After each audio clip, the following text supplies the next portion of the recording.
Businessman Opinion.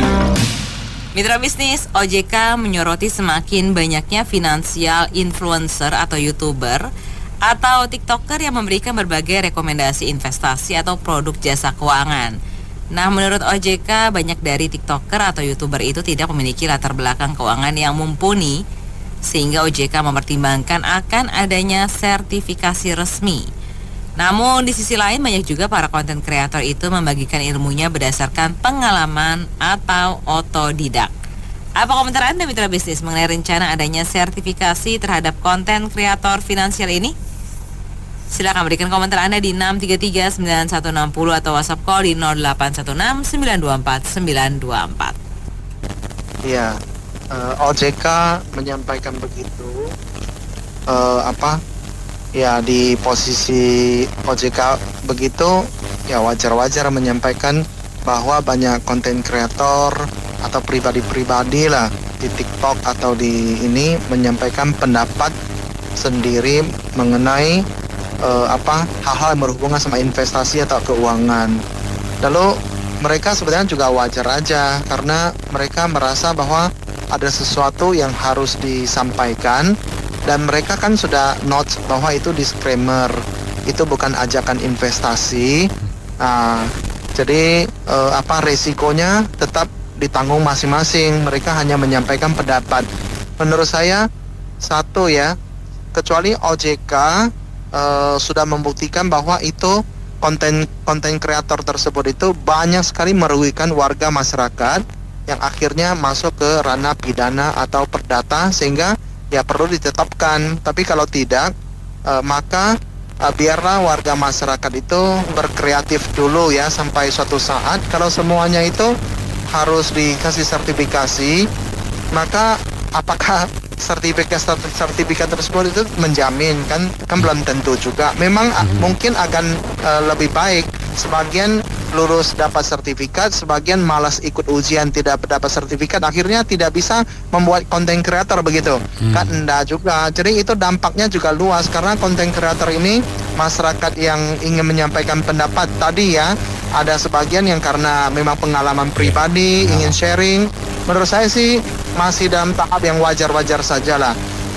Yang penting OJK belum membuktikan bahwa konten kreator si A, si B, si C itu merugikan warga masyarakat sampai sekian puluh, sekian ratus miliar.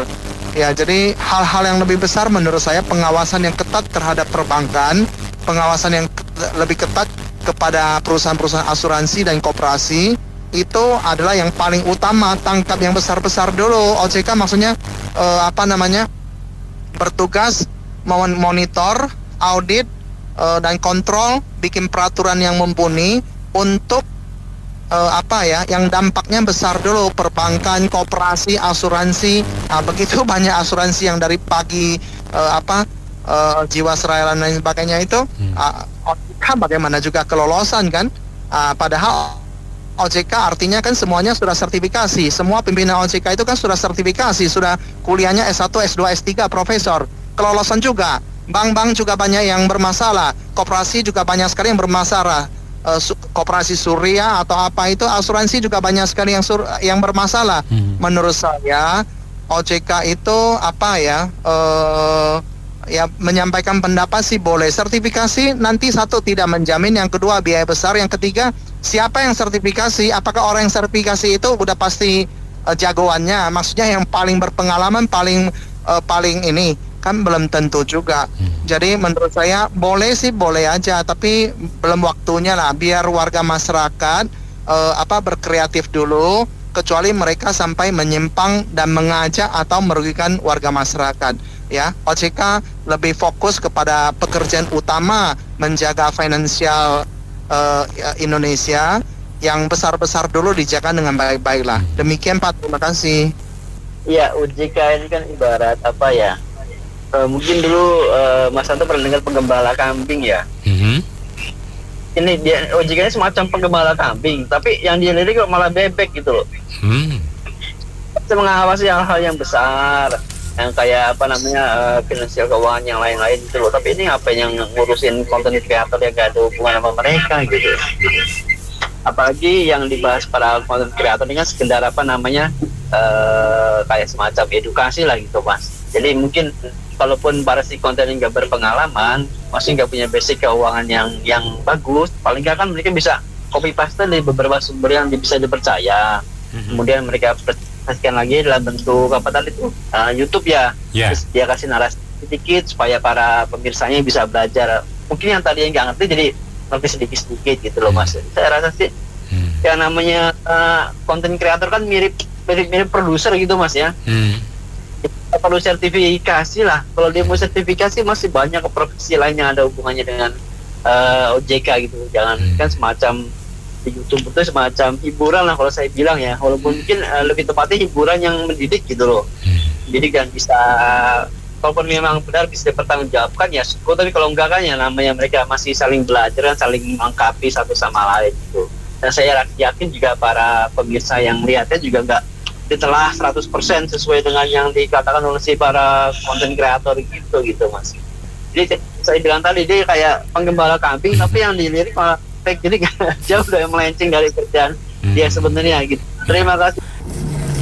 Ya, itu OJK tugas pokoknya sendiri saja tidak diurusin dengan baik.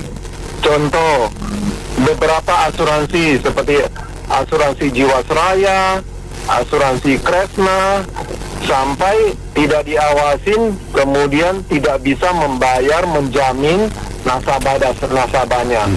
Dan seenaknya saja OJK langsung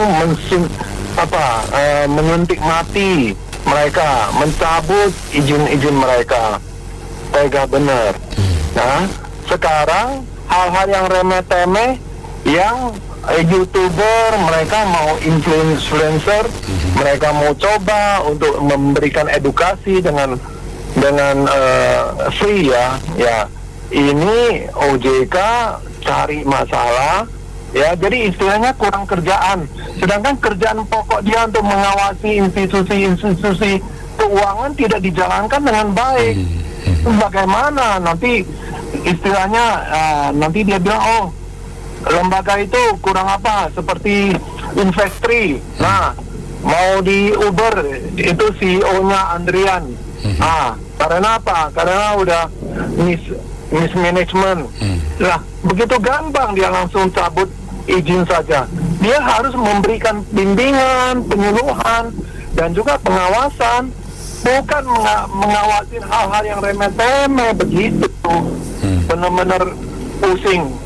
Bagaimana ya seorang leader yang bisa duduk di OJK begitu bisa memikirkan hal yang begini?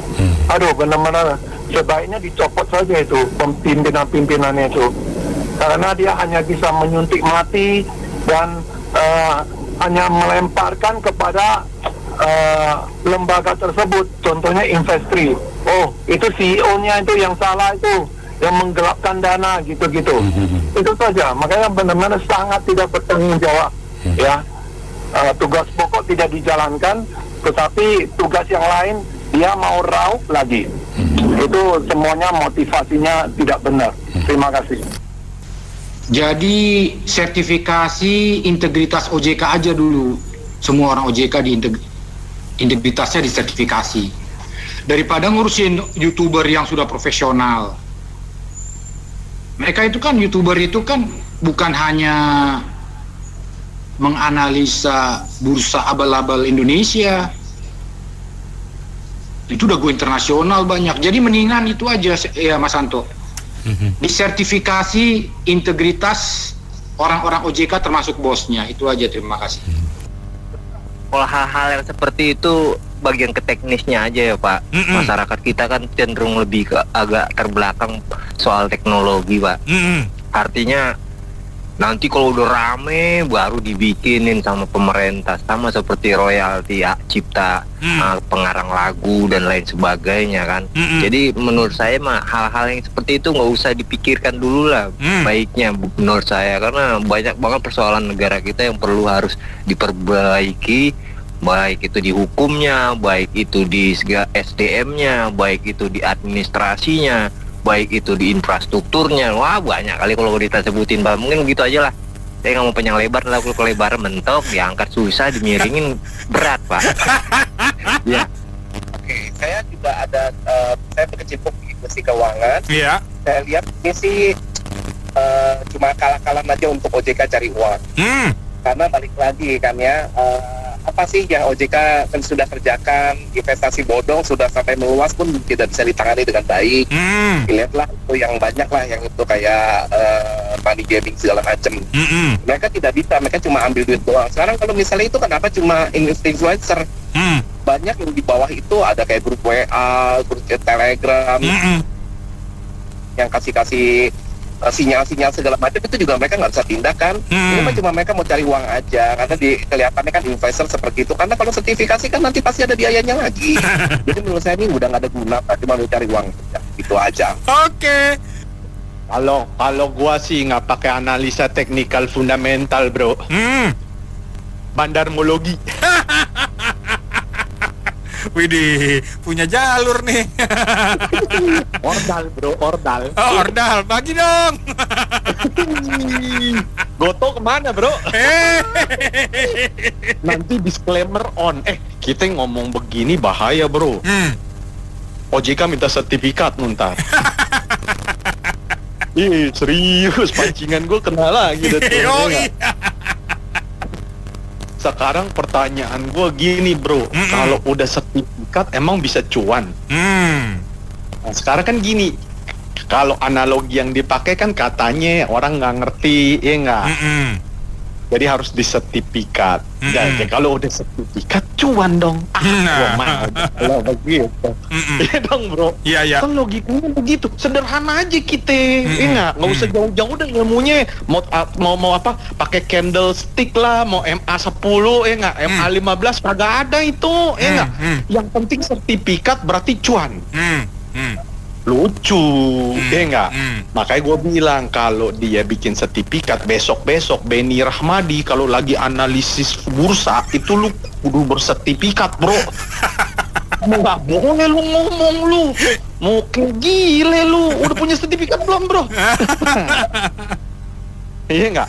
Kalau lo tanya gua, harusnya dia itu memberikan, gimana ya ngomongnya ya? Yang namanya saham itu berisiko tinggi, kan gitu ya, bro?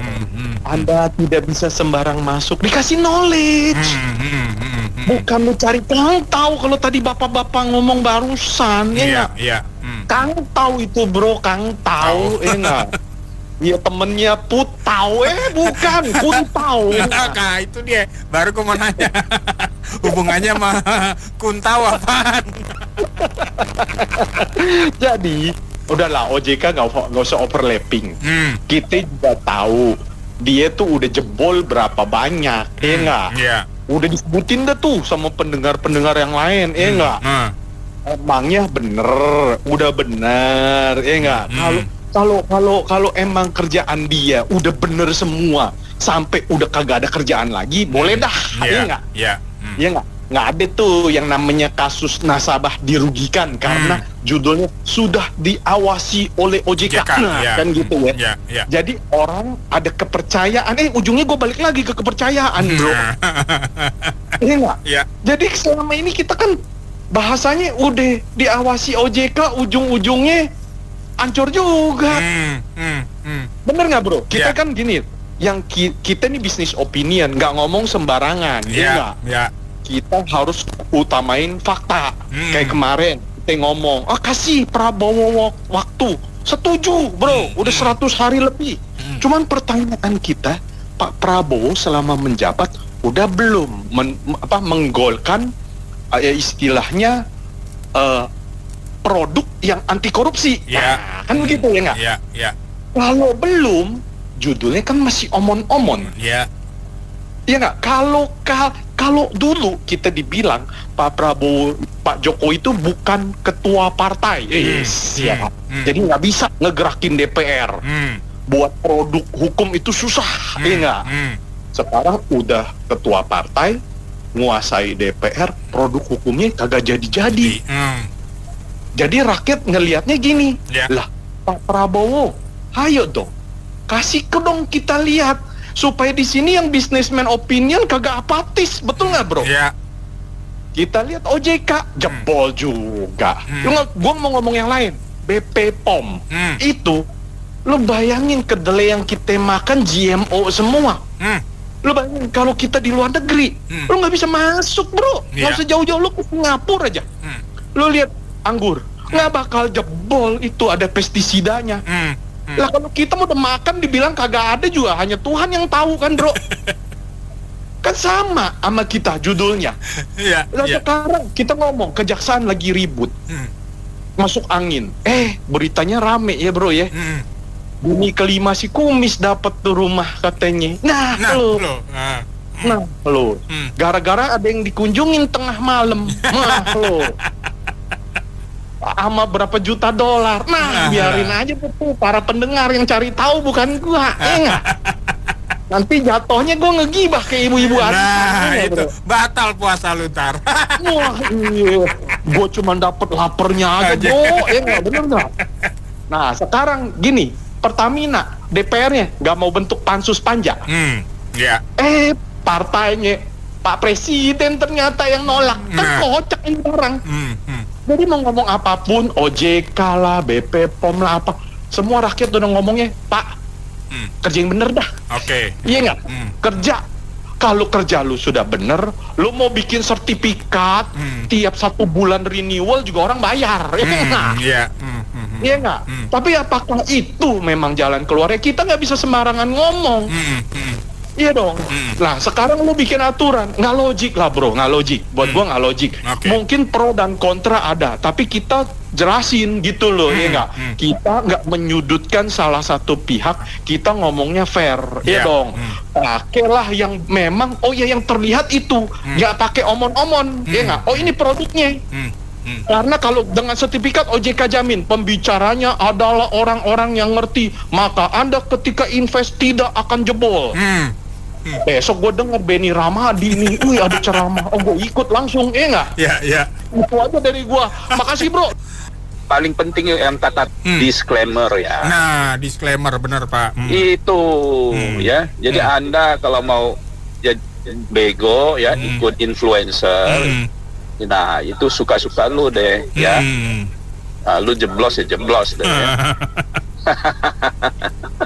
Semua dunia begini. Jadi ini dunia tukang cari kangtau ya, negara kangtau semua dikangtauin. Ya, jaksa begitu ada proyek, itu malam-malam disamperin, tahu-tahu dapat rumah tuh. Nah, apalagi itu.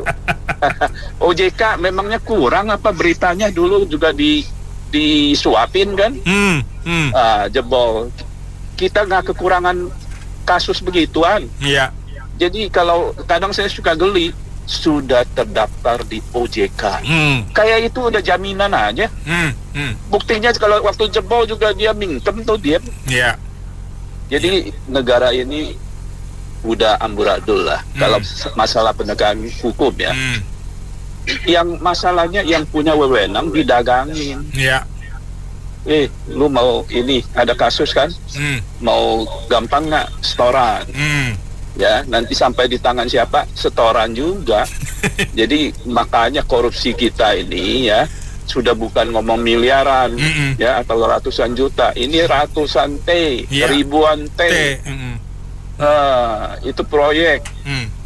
Bikin partai menang juga mungkin ya pingin kerok dulu. ngeri kita dia begini mengeri.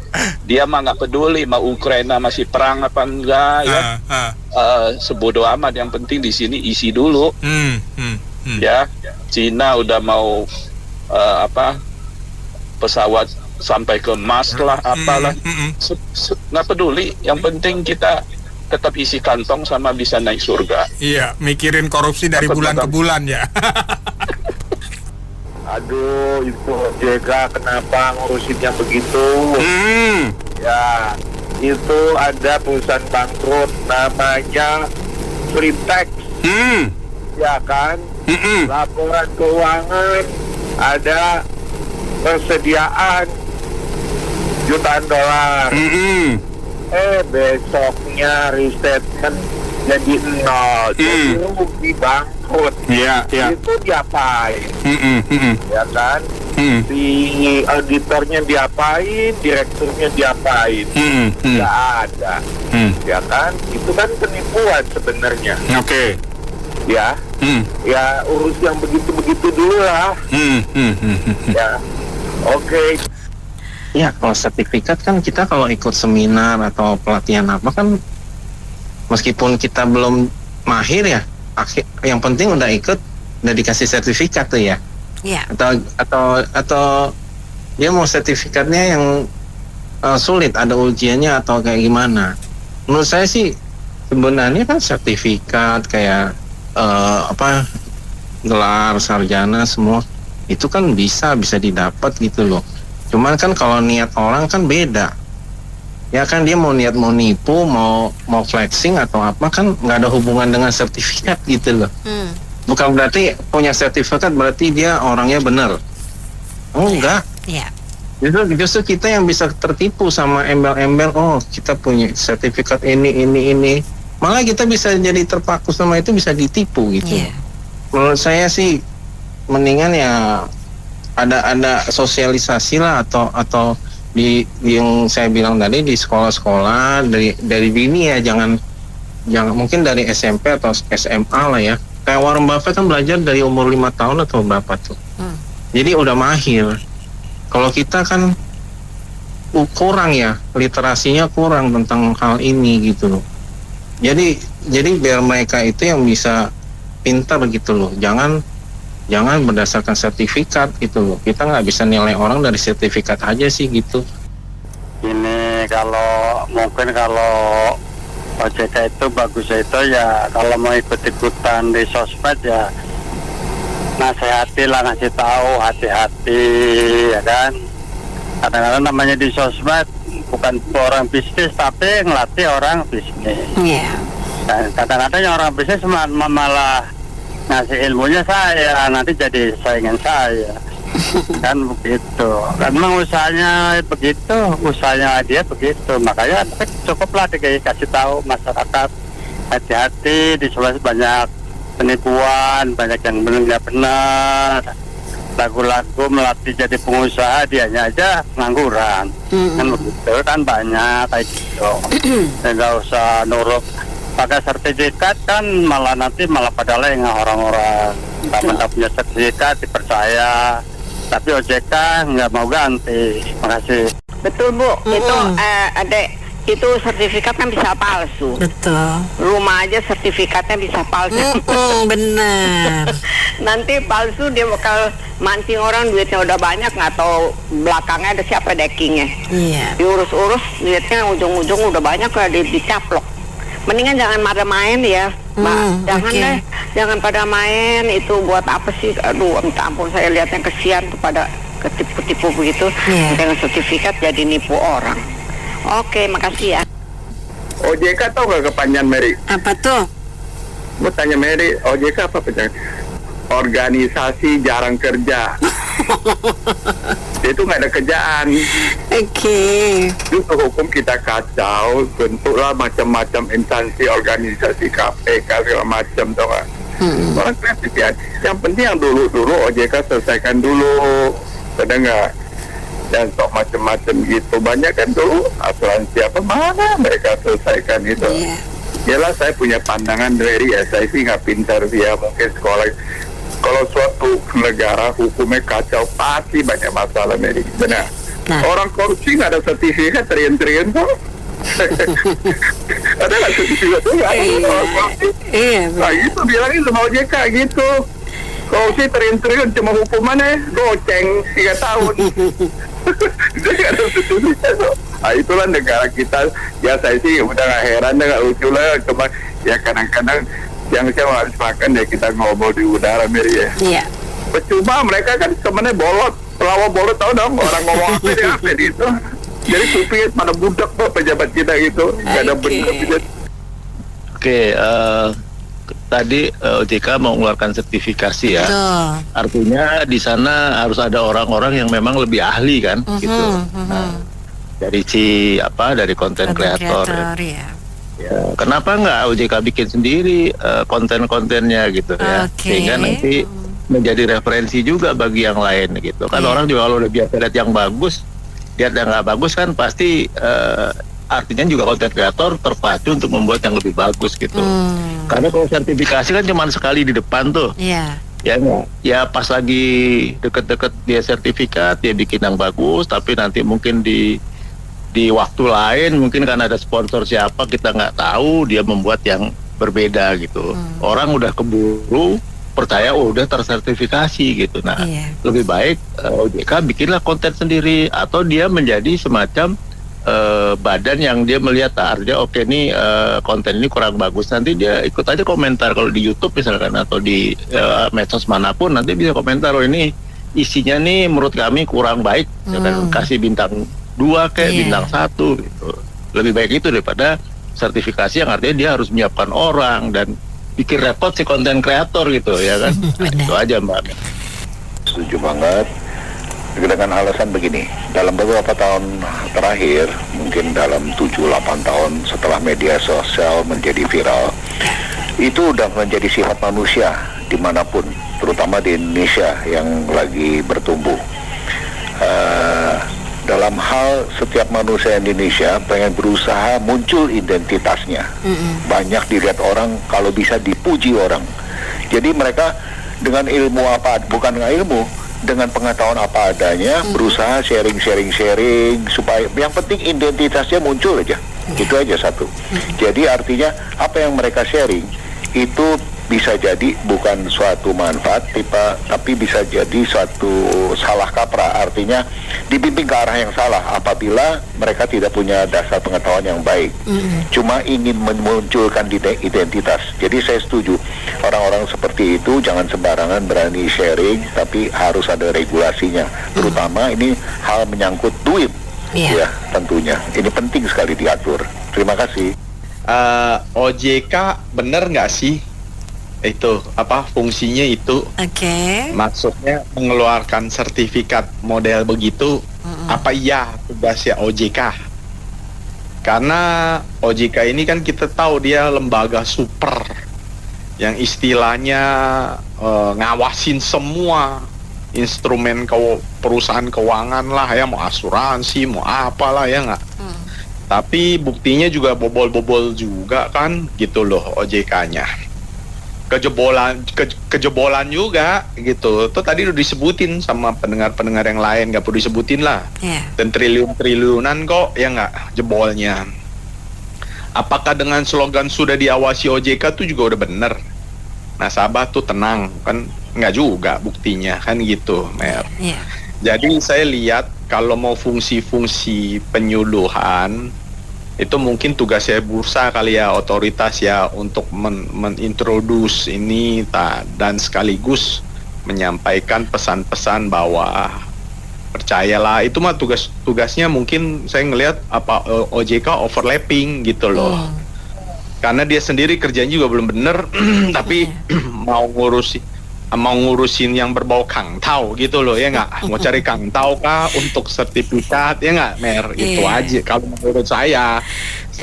Kalau dia kerjanya udah bener, udah nggak ada lagi ini itu ya, mungkin saking udah nggak ada kerjaan ya monggo lah ya nggak, monggo silahkan.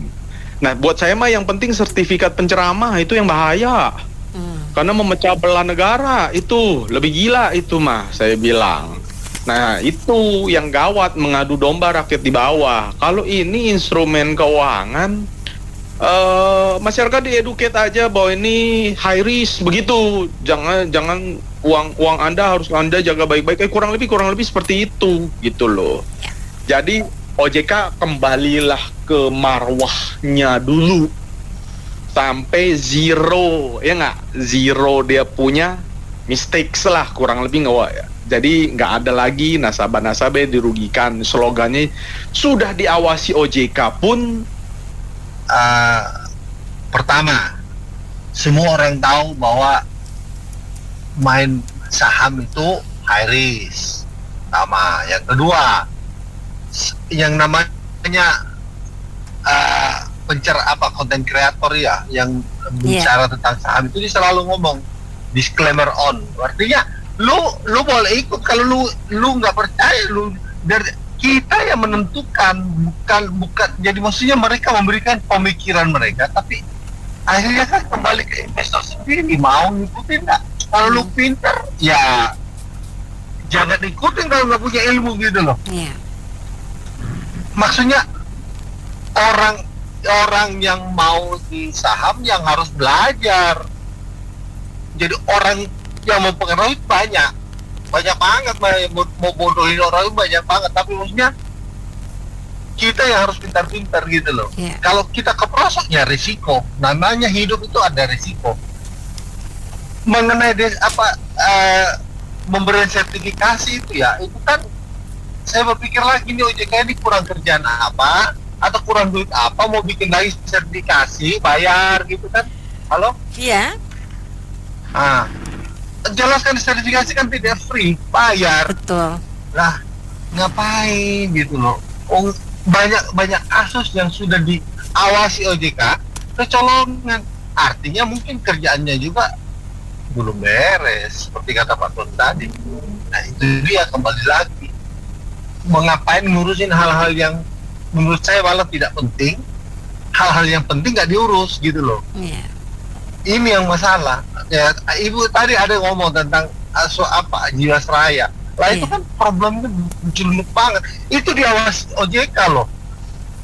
Banyak lembaga keuangan yang bermasalah sudah diawasi bermasalah juga, artinya pekerjaan mereka ini masih belum. Jadi lebih bagus ditingkatkan mutu pelayanan OJK atau pekerjaan daripada mikirin hal seperti itu, menurut saya ya.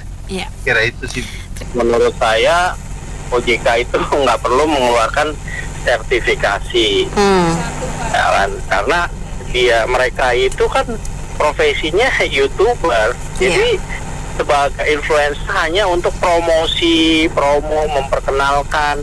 Jadi nggak perlu sertifikasi. Sertifikasi itu kalau orang yang mau kerja di keuangan, perbankan atau apa, gitu kan. Jadi menurut saya, karena dia profesinya YouTuber, dia bisa apa aja. Dia bisa mungkin iklan keuangan, besok iklan makanan, besok iklan apa, ya kan? Dan para netizennya serah mau ikut atau enggak gitu ya. Iya, jadi kalau keuangan itu terserah kita. Kalau itu kita nggak yakin, kalau itu membuat kita rugi atau kita nggak bisa, ya jangan ikut. Jadi keputusan ada di tangan kita, bukan di tangan influencer. Kan sama seperti halnya influencer membuat iklan sesuatu barang, ya itu kan terserah kita mau beli mau enggak, ya enggak gitu. Jadi menurut saya nggak perlu lah ya kan, itu tugas udah zaman sekarang kan udah era digital ya, globalisasi.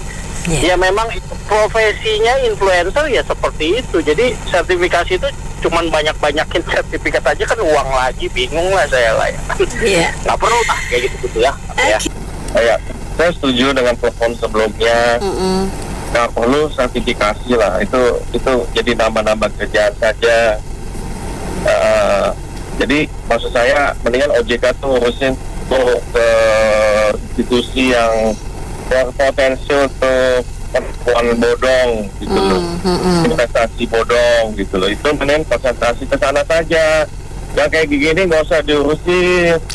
Justru yang bersertifikasi aja jauh lebih menyesatkan banyak gitu loh. Jadi nggak menjamin. Justru mesti pinter-pinter yang audiensnya itu terus pinter-pinter. Justru yang udah sertifikasi kan banyak investasi bodong itu semua kan udah berlicense, efektif segala macam, itu bisa kena triliunan. Kasus Indosuria, Bakti Invest Mina Padi, terusnya Kesnalat gitu, sorry ya bukan Bakti tadi ya. Itu juga, itu kan semua kan institusi, mau sertifikasi apa lagi gitu. Jadi kalau mau sesat-sesatan mah nggak ada urusan sama sertifikasi. Jadi audiensnya yang harus lebih bijaksana gitu loh. Kalau harus sertifikasi untuk ini YouTuber itu membatasi kreativitas orang gitu loh. Jadi nanti ibaratnya cuma boleh ngomong A, B cuma boleh ngomong B gitu kan. Kadang kan ini kan sesuatu yang bukannya formal gitu ya, gitu. bukan ranahnya pemerintah ya. Kenapa bukan ranahnya pemerintah? Satu, saya bilang yang bukan ranahnya pemerintah, YouTube itu bukan milik pemerintah RI. Itu udah pasti salah ya kalau pemerintah mengeluarkan sertifikasi yang bukan kanal dia. Beda ceritanya kalau misalkan itu milik pemerintah Indonesia atau apa gitu, oke lah gitu, dia pemerintah berhak mengeluarkan. Terus yang kedua itu nggak semuanya YouTuber itu membahas keuangan itu merugikan. Ada juga yang menguntungkan customer, menguntungkan penonton ya, viewer ya. Ada juga pengalaman dia. Nah itu kan nggak bisa dijadikan acuan bahwa dia itu mengedukasi keuangan. Nah, terus kedua itu itu yang kedua ya. Ketiga itu menurut saya OJK itu udah kebablasan menyimpang ke ranah yang bukan bidang dia ya. Ya kalau saya kan YouTuber itu kan ya konten berbagai macam yang ada di sana ya Mbak ya. Konten YouTuber, TikTok gitu kan gak hanya membahas keuangan juga, kan dia juga mungkin ada membahas segi keuangannya dari sisi pandang si YouTuber tersebut gitu. Jadi menurut saya OJK itu lebih ke merhatiin ke investasi atau keuangan yang diawasin aja lah. Sekarang kan itu banyak juga tuh ya institusi keuangan yang saat ini diawasi tapi udah banyak yang pada mau kolaps tuh, kayak Jiwasraya tuh kan dulu kan di bawah OJK juga tuh. Nah, udah merugikan konsumen berapa banyak. Terus Indosuria kan juga di bawah OJK juga. Nah, udah merugikan konsumen berapa. Jadi menurut saya kebablasan lah kalau saya terlalu ngurusin sampai ke YouTuber. Karena yang saat ini dia awasin aja belepotan gitu loh. Merugikan masyarakatnya banyak. Itu aja Mbak, makasih.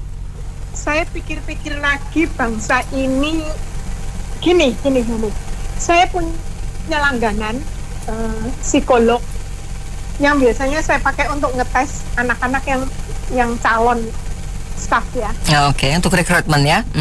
Ya, terus saya tuh sering mengeluh gitu. Jadi kadang tak telepon gitu ya, terus ngeluh, gimana sih Bu kok gini gitu ya. Jawabnya gini, 90%, hampir 90% orang Indonesia tuh punya penyakit. Entah itu schizophrenia, entah itu sakit hati apapun, pokoknya jealous lah atau ya kayak gitulah gitu ya. Awalnya saya masa sih Bu gitu ya. Tapi kan ibu ini juga nggak mungkin bohong gitu ya. Saya pikir-pikir lagi, kayaknya sih benar ya. Kenapa? OJK itu kalau mau cari kesulitannya orang, bukankah OJK itu adalah badan yang berdiri didanai oleh para bank-bank, ya kan? Nah, terus kamu kok bisa-bisanya ya masih mau cari duit lagi sementara tugasmu aja. Sekarang gini aja, saya mau nanya gini. Menkom Digi itu saat dalam waktu dia mulai dari bulan Oktober atau November sampai sekarang itu sudah menutup 1 juta lebih konten situs ini porno ya. Pokoknya kayak gitu judul sama porno gitu ya. Nah, pertanyaan saya, emangnya OJK punya waktu untuk melihat, oh Mbak Nena ini punya konten kayak gini, atau membicarakan ini, membicarakan itu, oh sinilah ini membicarakan tentang nggak boleh, finance nggak boleh, apa kayak gini. Kalau saya ngomong kok ya, kita ini masih tidur terus ya. Zaman sekarang itu zamannya kita dituntut untuk lebih belajar dibandingin zaman dulu orang tua kita. Orang tua kita zaman dulu mungkin SMA aja udah lebih daripada cukup, bahkan kadang-kadang SMP aja udah bagus banget gitu ya. Dan ditambah lagi pengalaman hidupnya gitu ya. Nah, sekarang itu nggak cukup Mbak Nena, karena setiap saat itu berubah. Contoh, dokter kena dipsik, sekarang dokter jadi lagi heboh. Kenapa? Di China ada pasien yang dia tuh batuk kayak gitu ya, nggak sembuh-sembuh, terus dia kontrol ke dokter lagi, dikasih obat ini, kasih obat itu, dia buka dipsik. tanya. Dan hasilnya itu beda. Nah, mereka berantem, dokternya nggak terima karena dokternya udah tua, kayak gitulah kira-kira. Nah, orang tua kan biasanya juga nggak bisa terima kayak gitu. Nah, sekarang ini di China lagi rame, dokter-dokter muda itu pada pakai DeepSeek untuk membandingkan gitu loh. Jadi kalau dikonfirmasi sama pasien biar sama gitu. Iya, yang bener itu kayak gitu Mbak Nena. Aduh, susah banget gitu ya. Lah, sekarang sebaliknya ya. Orang diminta untuk maksudnya kursus atau diminta untuk license atau diminta untuk apalah kayak gitu ya, daftar kayak gini-gini. Apakah setelah daftar OJK berani menjamin bahwa orang ini pasti benar untuk memberikan petunjuk ataupun memberikan pendidikan di dalam transaksi saham? Nggak tentu juga kan? Iya. Nah, contoh lagi, YouTuber itu banyak yang konten makanan itu loh Mbak. Nah, sekarang jadi maling kan, meras. Nah, meras, jadi orang yang dikontenin itu diperas. Ya, suruh bayar. Ya. Nah, ya pokoknya kayak gitu ya, hal yang kotor kayak gitu. Lah, itu kan tugasnya polisi toh Mbak. Bukan tugasnya Komdiji kan, kalau melarang. Kalau kamu konten kreator makanan ya kamu, atau UMKM ya kamu harus izin aku dulu gini. Yang benar adalah kita itu harus pandai-pandai beli barang atau pandai-pandai follower seseorang. Contoh gini aja Mbak, saya suka Mbak Nena karena menyenangkan kalau siaran enak kayak gitu-gitu ya. Terus suatu hari saya tahu Mbak Nena itu anaknya jualan misalnya gitu ya, apa makanan kayak gitu ya. Mbak, saya ada acara gini, boleh nggak ya beli ke anaknya? Emangnya itu salah? Apakah itu namanya Mbak Nena menggunakan privilege atau anak Mbak Nena menggunakan koneksi, makanya baru bisa hidup? Kalau nggak gunakan koneksi dari pendengar-pendengar nggak bisa hidup. Lah ini kan salah. Contoh lagi, Amin Rais, anaknya ada yang jadi nggak ya? Kalau jadi orang sih jadi, memang soalnya belum didasarkan.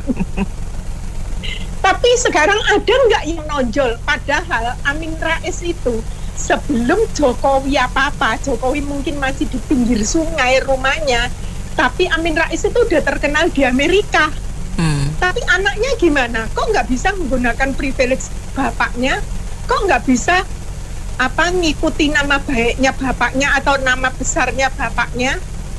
Ayo sekarang saya mau nanya, terus misalnya gubernur Banten kayak gitu, malah berakhir dengan di penjara. Anaknya ada yang beres apa enggak?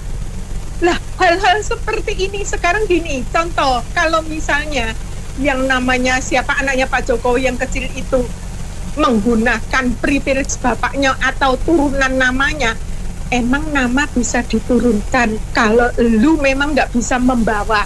Misalnya nama bapakku baik Mbak, kalau utang ke bank itu nggak pakai jaminan, tapi emangnya bank mau percaya saya gitu aja? Nggak dong. Nggak mungkin dong. Lah kan harus lihat prestasi saya, enak aja diturunkan kayak gitu. Lah banyak kan yang anaknya orang kaya-kaya, namanya baik, tapi jebulnya anaknya juga nggak bener. Ya contoh yang paling gampang itu Mbak Nena aja. Kalau Mbak Nena nanti dimarahin sama bosnya gara-gara saya beli makanan sama anaknya Mbak Nena, ya dipikir bener anak gue jualan nih. Ini cuma sebagai contoh loh ya. Loh iya memang ini untuk contoh loh ya. Ya oke. Terus kan habis lah kan aneh kan lah kayak gitulah kira-kira ya. Jadi OJK itu sebenarnya yang bagus adalah bagaimana cara mengupgrade untuk mengikat orang-orang yang maksudnya untuk menjadi konten kreator itu diberi briefing, atau dia sering-sering deh keluar untuk memberikan briefing, kan dia punya dana. Iya kan, itu kan pendidikan juga. Kalau misalnya bursa sahamnya bagus, kayak sekarang ini katanya bursa saham tuh bagus ya, tidak terlampau tergantung pada luar negeri dibandingin dulu gitu ya. Kalau dulu begitu luar negeri hengkang, terus kita langsung Drop, gitu ya. Maksudnya drop kayak gitu. Lah, ini enggak kayak gitu. Itu kan juga perkembangan gitu loh. Yang dilakukan adalah mencerdaskan orang, bukan melarang ini, melarang itu. Sekarang gini, contoh lagi misalnya, kemarin banyak kan ibu-ibu gitu ya, hati-hati ya, lain kali kalau gini-gini. Saya pernah baru kejadian chattingan atau dengan siapa gitu ya, di WA atau di apa kayak gitu ya, di sosial media. Terus ternyata saya dihipnotis gini. Jadi kalian hati-hati kalau nerima gini, jangan gitu. Lah, itu emangnya bidangnya dia ahli kejahatan atau kepolisian, dia berhak untuk ngomong gitu atau enggak? Lah itu kan cuma sebuah pengalaman di-share supaya kita tuh hati-hati, cuman itu aja kan. Lah sekarang kita percaya atau kita tidak percaya, kita harus seleksi sendiri dong. Seperti orang jualan, Mbak Nena ngedapus jualan ke saya, kalau saya nggak percaya Mbak Nena juga nggak bisa apa-apa kan, walaupun Mbak Nena tujuannya bohong misalnya ini ya. Jangan hal-hal seperti ini kan penting juga kan. Jadi balik lagi ya, bangsa ini yang penting itu adalah hukum. Kemarin Mbak Nena baca Danantara itu advisernya ada salah satu adalah siapa, orang Amerika yang pesaingnya Joe Soros. Siapa gitu loh kemarin tuh, Raimondo atau siapa, Raimondo ya kalau nggak salah. Nah itu mengatakan apa? Kalau kita mau jadi bangsa yang maju, negara yang besar, contohnya China dan Singapura, pemimpinnya berani nggak Prabowo tangan besi bunuhin itu semua yang namanya ormas, koruptor, dan didiklah mereka untuk tidak segan-segan, mau nggak rakyatnya berkorban untuk itu. Artinya jangan teriak-teriak gitu loh. Nah, kalau selama ini masih Indonesia seperti ini, itu Amerika contohnya, yang satu Demokrat, yang satu Republik, yang Demokrat itu kuno, yang Republik itu yang Republik lebih kuno, yang Demokrat lebih liberal kayak gitu. Terus itu mereka berantem terus. Ternyata mereka berantem terus. Ini nggak cocok, itu nggak cocok, nggak bisa, aku nggak mau. Ini nggak bisa, aku nggak mau. Jadi nggak maju-maju. Akhirnya nanti tenggelam. Jadi dia tuh sudah inspiring ke kita bahwa kalau gini terus Amerika itu akan tenggelam gitu.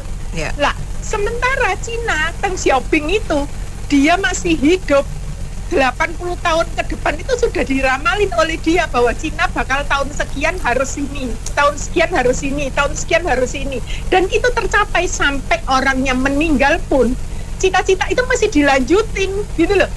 Lah kita cuman mikirnya gini, 5 tahun aku udah menang, 1 tahun ini saya harus mengembalikan modal, ke 2 tahun kerja, ke 3 tahun, 4 tahun mikir lagi cari modal untuk 5 tahun ke depan. Terus kapan maju nih Mbak? Makasih. Oke, terima kasih. Iya, saya mau padat, mau singkat juga, karena kalau mau detail atau memberi lecture itu DeepSeek banyak ya, ChatGPT banyak, supaya next caller bisa masuk juga. Jadi saya mengatakan ini negeri cari kantau, ya semua cari kantau, termasuk presidennya, anaknya dikantauin maju jadi wapres ya.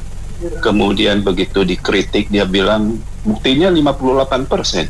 Jadi pengesahan seolah-olah masa sudah mengesahkan itu, padahal penyakitnya adalah pelanggaran konstitusi kan gitu ya.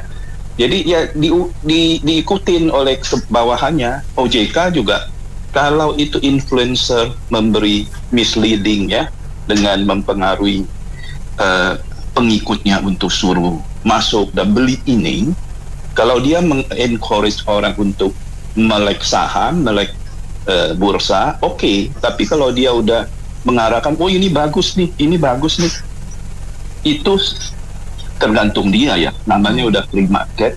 Kalau Anda cukup bodoh ya ikut dia ya. Nanti paling ujung-ujungnya rugi, kita disebut cost of learning. Cost of learning di bursa. Tapi kalau OJK-nya benar, mestinya larang. Anda nggak boleh, ya. Anda sekali-sekali saya akan ada sanksi hukum atau apa gitu ya. Jangan disertifikasi. Ini kan mencari pengesahan lagi. Apa mau dijadiin jadi ini? Suruh dia ujian expert dong. Apa-apa itu ada ujiannya itu. Ujian yang sertifikasi bisa urus di ini menjadi referensi. Kalau nggak ada, ya nggak ada. Ya, jadi hal itulah segalanya kita itu sudah misleading ya, termasuk dari level yang paling atas. Jadi ya segala hal ini contoh lagi. Gojek atau ini online disuruh bayar THR. Saya bukan masalah ada empati sama ojolnya ya, tapi itu orang partnership dari awal bikin patternnya. Sekarang pemerintah keluarin surat edaran, mesti kasih THR ya. Duitnya dari mana? Bukan dia pembukuannya lagi rugi, suruh bayar lagi 3T, 4T. Itu ditanggung sama siapa? Ya kan? Pembeli sahamnya Goto rugi dong. Mestinya dia next year dapat dividen, ini sekarang cash out-nya segini. Gara-gara cuma pemerintah pingin cari popularitas, senangin orang banyak, kan banyak tuh ojol 2 juta atau 3 juta ya, dengan beban biaya korporasi swasta. Begitu cara mereka main.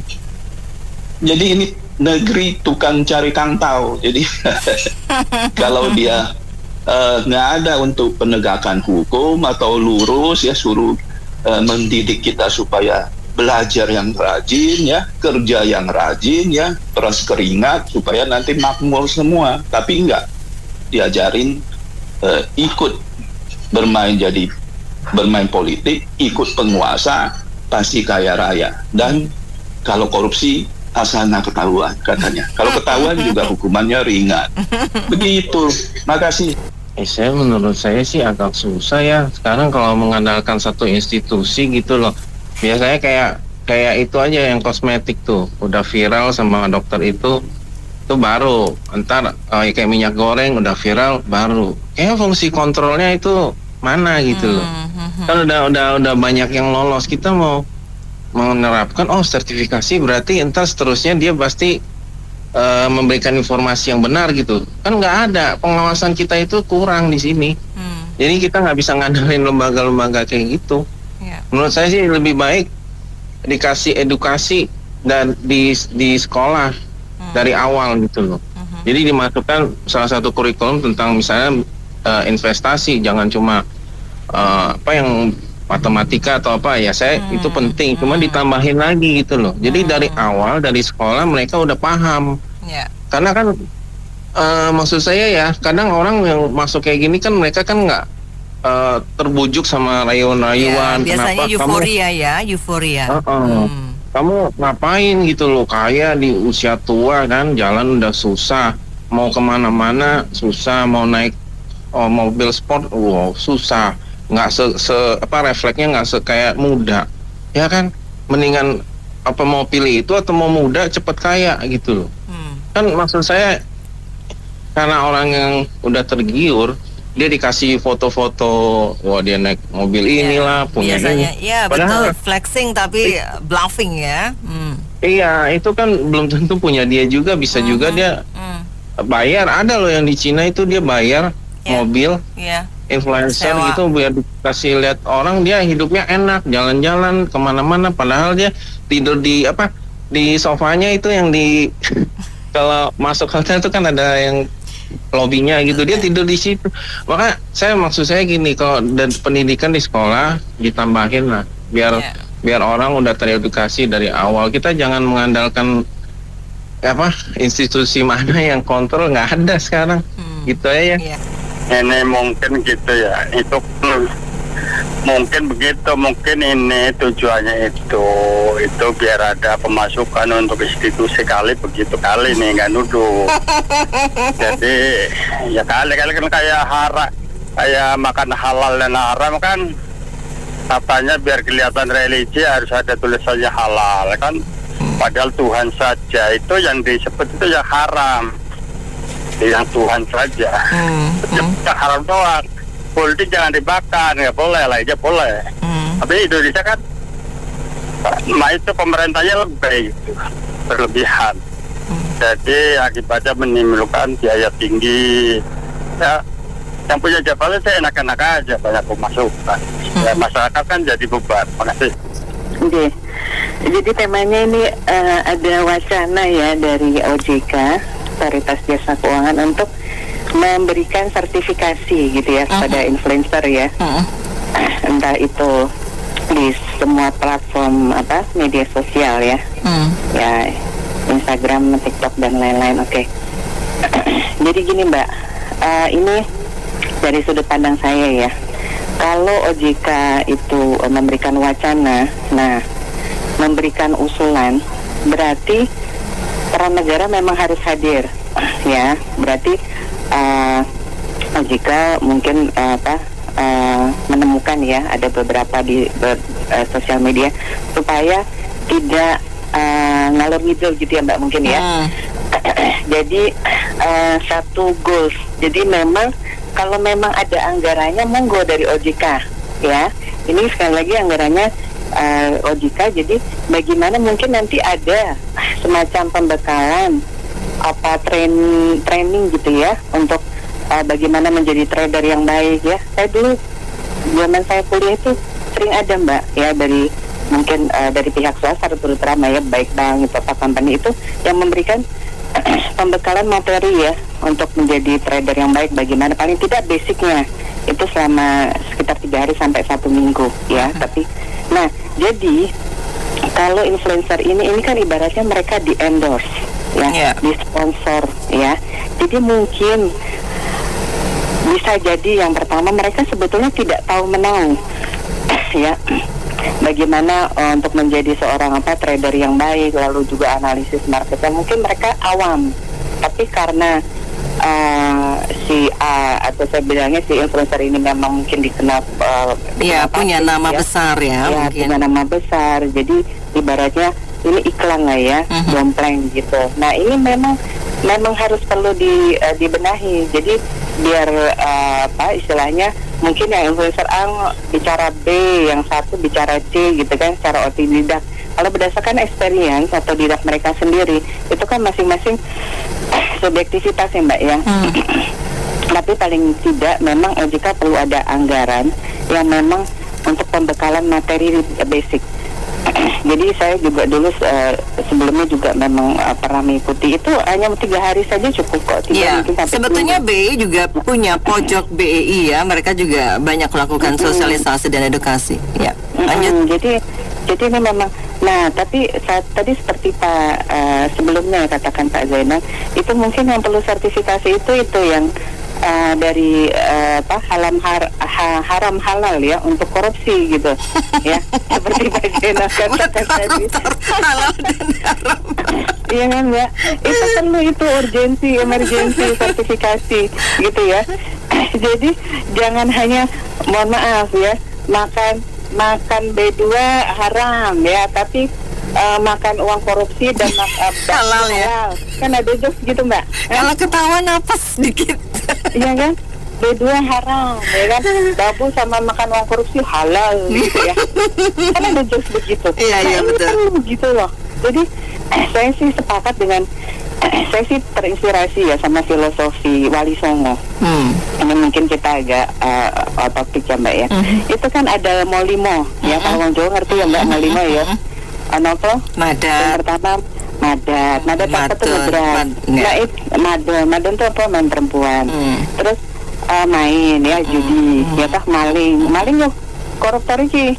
Sebetulnya Wali Songo itu filosofinya sudah terkonsep loh Mbak. Sangat dalam ya, sejak lama. Iya, sangat dalam. Jadi ini besok nih kejadian begini. Nah itu Molimo itu yang perlu diberikan fatwa sama MUI. Iki loh, kalau main perempuan itu haram, termasuk main babu ya. Nah ya dah, jangan makan B2 aja diharamkan gitu. Nah terus juga maling, main ini ya maling ya, saya rasa uang korupsi, uang maling itu juga nggak ada yang halal Mbak ya, haram. ya tuh terus main judi online gitu ya, kita lagi madat, ngedrak, narkoba ya pastilah ya. Nah terus minum gitu. Nah, minum kalau minum air putih ya apa-apa, gitu. Yang nggak boleh tuh minuman beralkohol ya. Jadi saya rasa kalau minum jahe ya apa-apa, sehat gitu. Itu yang perlu diberikan sertifikasi. Iki mendengar ya, aku kumen loh. Lah filosofi wali songo ini nih yang diberikan fatwa haram, gitu loh. Jadi ya kita memang religius ya, kita flashback kita religius, tapi ya kok nomor satu munafik sedunia ya kalau saya bilang ya.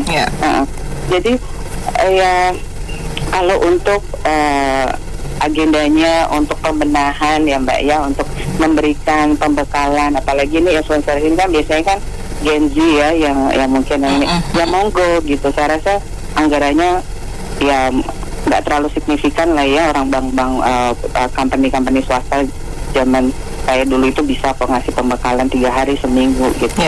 Jadi ya kalau memang anggarannya ada monggo, tapi anggaran dari OJK gitu ya. Ya mungkin itu mungkin nggak itu anggaran dari OJK. Kalau ini yang mengusulkan OJK ya, nah dia harus pasang badan dong. Jangan iya toh? Kan dia yang mengusulkan, dia tuh jangan lempar batu gitu. Nah, jadi hanya omong-omong aja. Ini harus ada sertifikasi tapi tidak memberikan anggarannya. Ya paling tidak pembekalan. Nah, jadi siapa yang sudah mengikuti pembekalan materi training dari OJK selama jenisnya seminggu misalnya gitu ya.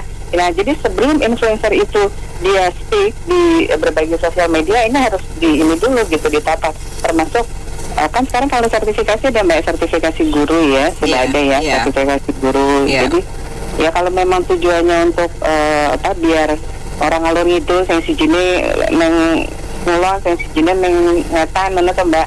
Nah jadi ya saya rasa ya perlu, tapi kalau untuk untuk kedepannya ya perlu dipertimbangkan anggarannya sepenting. Baik. Anggaran dari mana? Iya, sebelumnya saya mau nanya dulu nih. Emang masih boleh main saham ya? Ini kan kata presidennya itu judi. OJK ngapain ngurusin influencer ya? Kan udah jelas judi. BI tutup dong. Iya, makanya itu saya juga heran. Oke. Itu tadi intermezzo aja. Ini sebenarnya saya cuma mau bilang kayaknya ujung-ujungnya duit juga. Ini seolah-olah ya, sekali lagi seolah-olah OJK tuh peduli sama investor. Coba lihat aja yang kemarin ya. Ini bukannya saya pesimis atau sujon sama OJK. Yang kasus sebelumnya pejabat OJK ketangkep terima gratifikasi dari perusahaan kan supaya lulus IPO. Nah itu perusahaannya ternyata abal-abal semua, dari 900 emiten ya kira-kira sekarang. Itu yang benar-benar berusaha, benar-benar usahanya nggak dimain-mainin, itu mungkin kurang dari setengahnya. Sisanya ya nggak jelas itu. Cuman kenapa OJK kok bisa sampai kecolongan begitu? Mereka kan pintunya bagi perusahaan untuk masuk IPO, mereka yang seleksi tapi bisa lolos. Dari sini aja udah ketahuan mereka nggak pro ke rakyat atau ke investor. Mereka cuma mikirin kantong sendiri. Apalagi ini cuman urusan influencer ya. Bagi mereka juga kan kadang ada disclaimer, bukan ajakan untuk beli atau jual. Yaitu kalau emang ada orang yang ikut-ikutan ya salah sendiri, karena bekalnya nggak cukup untuk masuk ke pasar modal, cuman modal ikut-ikutan aja. Nah itu jadi saya sih takutnya ini sertifikasi ya tetap ujungnya minta amplop lah. Cuman kan ini masih nanti ya, saya nggak mau sujon tapi ya cuma was-was aja kan. Kalau saya lihat OJK ini sekarang tujuannya cuma mau nyari duit. Halo? Ya. Tujuannya cuma mau nyari duit, Mbak. Kenapa dia mesti ngurusin gituan? Memangnya kalau orang katakanlah dia content creator, tiktoker lah, kalau dia sudah punya sertifikat, emang jaminan bahwa dia ngerti, dia bisa, kalau dia salah bisa dihukum. Ini cuma ngomong doang, Mbak. Dia tujuannya hanya cari duit supaya kalau orang buat sertifikat kan mesti bayar. Ya, ini saya ambil contoh nih, Mbak. Ada satu perusahaan asuransi swasta nasional yang cukup besar. Dia memberikan info nih. Dia bilang, tahu nggak, seorang, dia jabatannya GM ya, dia harus punya sertifikat. Biayanya berapa, Mbak, bikin itu? 8 juta. Oke, sekarang sekelas GM oke lah, ya kita bisa ngerti lah, karena harus punya sertifikat dari AUI, Asosiasi Asuransi Umum Indonesia, ya ketentuan dari OJK. Tapi yang herannya, Mbak, pikir nggak, staf-staf biasa, orang keuangan, orang IT, staf-staf biasa itu juga harus punya sertifikat. Untuk apa? Kalau bukan tujuannya adalah untuk cari duit. Apa gunanya mereka? Kalau orang yang manajemen level menengah ke atas, oke, dia punya sertifikat karena membidangi asuransi katakan, ya kan? Tapi kalau staf-staf biasa, Mbak bisa pikir nggak, satu perusahaan swasta nasional yang besar, katakanlah dia punya 200 karyawan, 300 karyawan, itu berapa biayanya, Mbak? Itu baru dari satu perusahaan asuransi loh. Di Indonesia tuh ada ratusan perusahaan asuransi. Ngapain dia urusin begitu? Tujuannya apa? Oh, kalau kamu nggak buat sertifikat ini, ya kalau ketahuan, mainnya denda, Mbak. Nah, si perusahaan asuransi ini juga begitu. Dia kan, si OJK ini kan selalu setiap bulan minta laporan dari perusahaan asuransi nih ya. Saya lagi bicara perusahaan asuransi, minta laporan. Kalau laporan, katakanlah laporan keuangannya telat, ya telatnya karena apa? Karena sering-sering dia punya komputer dari si pihak OJK ngeheng gitu loh. Jadi nggak bisa masuk laporannya, telat, didenda. Dendanya juga bukan cuma 1-2 perak, Mbak, jutaan, Mbak. Seperti begitu permainan mereka. Pertanyaan kita adalah, banyak perusahaan plat merah asuransi yang nggak punya duit, yang jelek banget, nggak bisa bayar klaim, tapi mereka nggak bisa berbuat apa-apa. Padahal dia laporan keuangannya harusnya kan dia laporkan rutin. Kenapa dia nggak bisa ngecek, nggak bisa kasih tahu masyarakat, perusahaan ini nih lagi bahaya nih, dananya nggak cukup nih, modalnya nggak cukup nih, bayar klaim nggak bisa nih. Makanya kayak Asabri, Jiwasraya kan kebobolan. Nah, ini udah keterlaluan. Tahu nggak, Mbak? OJK itu terima fee dari perusahaan sejenis asuransi bank. Tahu nggak, Mbak, berapa fee-nya? 2% satu bulan. 2% dari total aset loh. Bisa bayangin nggak berapa banyak duit yang dia terima satu bulan? Mungkin miliaran. Tapi tugas mereka apa sebenarnya? Kan mestinya mereka menciptakan suasana di perusahaan di Indonesia ini kondusif, ya kan, supaya perusahaan swasta nasional ini paling enggak, kalau mereka punya jiwa nasionalis, hidup dan semangat orang mengembangkan usahanya. Tapi kalau begini kan orang menjadi apatis kan, menjadi melihat ini kayak lintah darat kalau saya bilang. Keterlaluan banget, Mbak.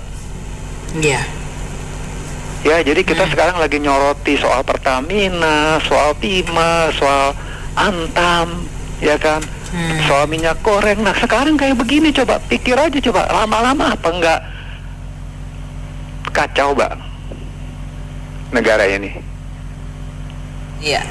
Kasihan, Mbak. Makanya kalau yang masuk ke proyek-proyek seperti gini yang duduk hanya orang-orang tertentu, bukan profesional murni, bahaya negara ini. Makasih. OJK ini kan pemerintah niatnya kan mau masyarakat supaya tidak terjebak, melindungi masyarakat, apalah dalilnya itulah. Tapi nggak kepikir bahwa nantinya ketika certified mereka harus penuhi, pasti kan biaya akan dibebankan ke konsumen, masyarakat juga ya akan nanggung. Jadi akan jauh lebih berat lagi beban dia mau buat ekspansi. Ini sama case-nya sama kemarin Melon ya. Melon mau dibikin apa itu per sub harus punya pangkal, izinnya sekian, depositonya sekian, itu kan jadi ngeberatin. Dan akhirnya contoh TikTok kenapa ngambil Thailand?